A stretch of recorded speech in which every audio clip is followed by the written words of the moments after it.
नमस्कार, स्वागत आप सभी का। ग्लोबल अड्डा देख रहे हैं आप और मैं हूं आपके साथ पुनीत मिश्रा। यूक्रेन और रूस के बीच चल रही जंग अब एक डिजिटल युद्ध बन चुकी है। यहां पर फ्रंट लाइन पर तैनात सैनिकों को हर रूसी टैंक या सैनिकों को मारने पर वीडियो गेम की तरह पॉइंट्स मिलते हैं। जितना बड़ा रूसी टारगेट उतने ही ज्यादा पॉइंट्स। इन पॉइंट्स को जवान वॉर मार्केट प्लेस पर रिडीम भी कर सकते हैं और उसके बदले में नए हथियार, ड्रोन या जरूरी उपकरण भी मिल जाते हैं।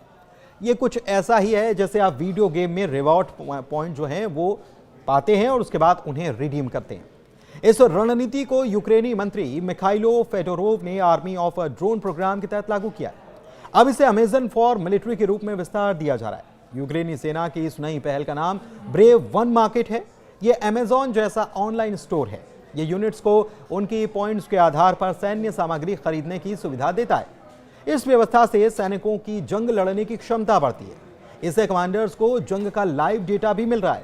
इससे यह क्रांतिकारी बदलाव साबित हो रहा है, ऐसा कहा जा रहा है, जो जंग को और भी तेज और स्मार्ट बना रहा है। इससे नौकरशाही की लेट लतीफी से मुक्ति मिल रही है और यूनिट्स को तेजी से हथियार भी मिल पा रहे हैं।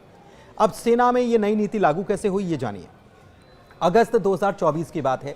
यूक्रेनी सेना में यह नई प्लान लाया गया, नई नीति लाई गई। इसमें हर अटैक को रिकॉर्ड किया जाता है और जिस सैनिक ने जितनी ज्यादा रूसी संपत्ति को नष्ट किया उसे उतने ही ज्यादा पॉइंट्स मिलते हैं। जैसे मान लीजिए कि एक टैंक को उड़ाने पर 15 पॉइंट, एक रूसी ड्रोन ऑपरेटर को मारने पर 12 पॉइंट। ड्रोन फीड के जरिए हर दावे को वेरीफाई तक किया जाता है, तभी पॉइंट मिलते हैं।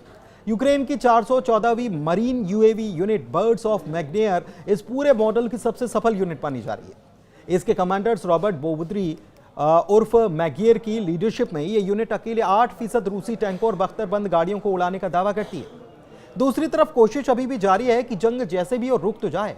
अमेरिका ने अभी इस कोशिश में हार तो नहीं मानी, लेकिन ट्रंप हताश जरूर नजर आ रहे। ट्रंप ने क्या कहा बताएंगे, लेकिन उससे पहले एक मुलाकात का जिक्र कर लेते हैं। दरअसल पोप लियो ने बुधवार को इटली के कैस्टेल गैंडोल्फो में यूक्रेनी राष्ट्रपति ज़ेलेंस्की से मुलाकात की।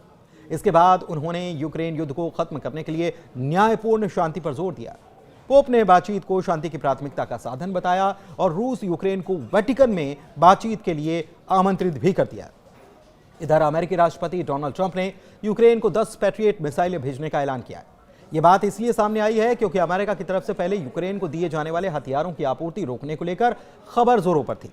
दरअसल डोनाल्ड ट्रंप यूक्रेन को हथियारों की सप्लाई पर रोक लगाने पर नाराजगी जता रहे हैं, क्योंकि रक्षा मंत्रालय पेंटागन ने ट्रंप को बिना बताए सप्लाई पर रोक लगा दी थी। इस फैसले से हैरान ट्रंप ने बीते सोमवार को यूक्रेन को दोबारा हथियार भेजने के आदेश दिए। दरअसल पिछले हफ्ते पेंटागन ने ऐलान किया था कि अमेरिका यूक्रेन को कुछ जरूरी हथियार जैसे कि एयर डिफेंस मिसाइलें, प्रिसाइशन गाइडेड आर्टिलरी, पैट्रियट और हेलफेयर मिसाइलें देना फिलहाल रोक रहा है। और इसके पीछे वजह बताई गई कि अमेरिका के अपने स्टॉक में इन हथियारों की कमी हो गई है, जिस पर अमेरिका के डिफेंस सेक्रेटरी पीट हेग्सेग ने साइन किए थे।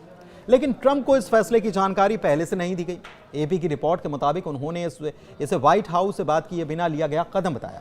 एपी की रिपोर्ट के मुताबिक कैबिनेट मीटिंग में ट्रंप ने रूसी राष्ट्रपति व्लादिमीर पुतिन पर हमला भी बोला और कहा कि पुतिन हमें हर बार झूठी बातें सुनाते हैं, वो मीठा बोलते हैं लेकिन उसका कोई मतलब नहीं निकलता।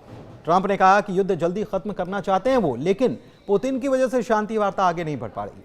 ट्रंप ने रूस पर तेल उद्योग से जुड़ी पाबंदियों को लेकर चेतावनी भी दी और कहा है कि वे एक प्रस्ताव पर विचार कर रहे हैं जिसके तहत रूसी तेल खरीद रहे हैं भारत और चीन जैसे देशों पर 500% टैरिफ लगाया जाएगा।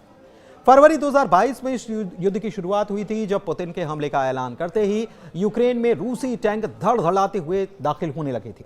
तब के अमेरिकी राष्ट्रपति जो बाइडेन ने कहा था कि बातचीत का कोई प्लान नहीं है और पुतिन ने पूरी दुनिया को खतरे में डाल दिया। लेकिन फरवरी 2025 आते आते ट्रंप ने कुर्सी संभाली और पुतिन से फोन पर 90 मिनट तक बात की। इसके बाद सऊदी अरब में यूक्रेन युद्ध को लेकर रूस और अमेरिका के बीच हाई लेवल मीटिंग हुई, जिसमें यूक्रेन नहीं था। इसी दौरान ट्रंप ने पुतिन की तारीफ की और यूक्रेन के राष्ट्रपति वोलोदिमीर ज़ेलेंस्की को तो तानाशाह तक बता दिया। लेकिन फिर मई में रूस और यूक्रेन के बीच चल रहे युद्ध को समाप्त करने के लिए शांति बातचीत में तेजी आई, खासकर अमेरिकी राष्ट्रपति डोनाल्ड ट्रंप की पहल के बाद। हाल के दिनों में कैदी अदला बदली हुई, लेकिन क्षेत्रीय नियंत्रण और सुरक्षा गारंटी पर मतभेद बने हुए हैं और रूस के हमले भी लगातार जारी हैं। धन्यवाद।